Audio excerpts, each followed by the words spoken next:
जालना विधानसभा मतदारसंघातील शहर आणि ग्रामीण भागासाठी मंजूर सुमारे 90 कोटी 50 लाख रुपये खर्चून करण्यात येणार असलेल्या विविध विकास कामांचा शुभारंभ आमदार कैलास गोरंट्याल यांच्या हस्ते छत्रपती शिवाजी महाराज चौकात करण्यात आला। यावेळी माजी नगराध्यक्षा संगीताताई गोरंट्याल, दीपक भुरेवाल, महावीर ढक्का, नंदाताई पवार आदींची उपस्थिती होती। यावेळी पुढे बोलताना आमदार कैलास गोरंट्याल म्हणाले की सुमारे 90 कोटी 50 लाख रुपये खर्च करण्यात येणार असलेल्या कामांपैकी सुमारे 70 कोटी रुपयांची कामे ही ग्रामीण भागात केली जाणार असून रस्त्याच्या 40 या कामांमुळे जवळपास 72 गावे जोडली जाणार आहे। जालन्यातील मंजूर मेडिकल कॉलेजच्या उभारणीत अडथळे निर्माण केले जात असल्याचा आरोप देखील आमदार गोरंट्याल यांनी व्यक्त केला। त्याची राशी 90 कोटी 50 लाख आहे आणि एकूण काम आहे 171 लाख। त्यात मॅक्सिमम 70% 80% काम ग्रामीणचे आहे। आमचे मित्र मराठा योद्धा सन्मान्य मनोजरावजी जरंगे त्यांचा 24पासून त्यांनी बंद केला होता। त्यांचा मान राखण्यासाठी आम्ही ग्रामीणमध्ये न करता हा विषय मराठा आरक्षणाचं आहे। सध्याचं मराठा आरक्षण दिलेलं आहे 10%।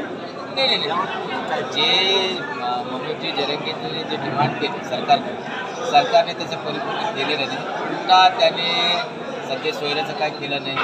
त्याने जे काँग्रेस पार्टीकडून आम्ही त्यांना विचारलं होतं, एक तर सध्या सोयऱ्याचं तुम्ही काय ते दाखवा, दुसरा मुस्लिमांची बद्दल तुमचं काय मदत ते दाखवा, असे 4-5 मुद्दे आमचे होते। पण शासनाने त्याच्यावर काही चर्चा केली नाही। 10% वितरण केला पण हे फसवणूक केली लोकांची। सरकार वेळ काढूपणा करताय टाइमपास। मी तर त्या दिवशी पण बोलत आहे टाइमपास करू लागते आणि टाइमपास काही करत आणि त्याबद्दल मी बोललो बी होतो की ते कहाँ तक जायगा।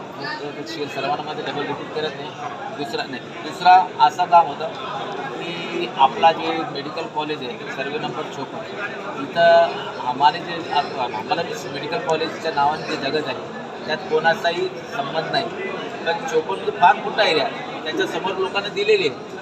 आता हे शिवसेनेचे दलित आघाडीचे काही नेते भास्कर मगरे आणि एकनाथ शिंदे गटाचे ते उचकले आणि लोकांना उचकतात की हे गायरा नाही आमचं आहे, ते तसं काही नाही। ते ज्याचं आहे ते समोरचं आहे। पण मेडिकल कॉलेज न येणे त्याचं काम ते करत आहे आणि त्याच्या मागे कोणी गाडीवाला बाबा कोणी सर्वांना। दुसरा मी जे आज कळकळीने बोललो की आपला जे जायकवाडी योजना आहे ते आपण मागे 2.5 MLDचं आपण करार केला। आम्ही म्हणजे गव्हर्नमेंटने केलं पण ते 2.5 करारातून मीटर लावलं ते मीटर पुरून टाकले। ते 5 MLD घेतात आणि 1 रुपये पण आपल्याला देत नाही। 7 कोटी रुपये त्याच्यावर थकबाकी येतो आणि त्यांनी आता 1 कोटी। आता त्यांना इंटरनल वॉटर डिस्ट्रीब्युशन करायचं मग ते आपल्या NOC मागतात। जर आपण NOC दिलं की मग मालिक ते होईल आणि आपला हाल काय होईल, आपण काही करू शकत नाही। लाईट बिल आपण भरायचे, पाण्याचे पैसे आपण करायचे आणि मेंटेनन्स आपण पाणी कोण देणार आम्हाला, आपल्याला काही भेटणार नाही। जी पूर्वीची अवस्था आहे ते होणार। मी तुमच्या माध्यम जनताला आवाहन करतो, जर कधी उद्या भविष्यात त्यांची सरकार आहे त्यांनी जर असा ठराव घेतला गव्हर्नमेंटने की नाही याला हे करणार NOC नाही दिलं तर त्याचा विरोध जालना बंद नेहमीचं करायचं, नाहीतर तुम्हाला आयुष्यात पाणी भेटणार।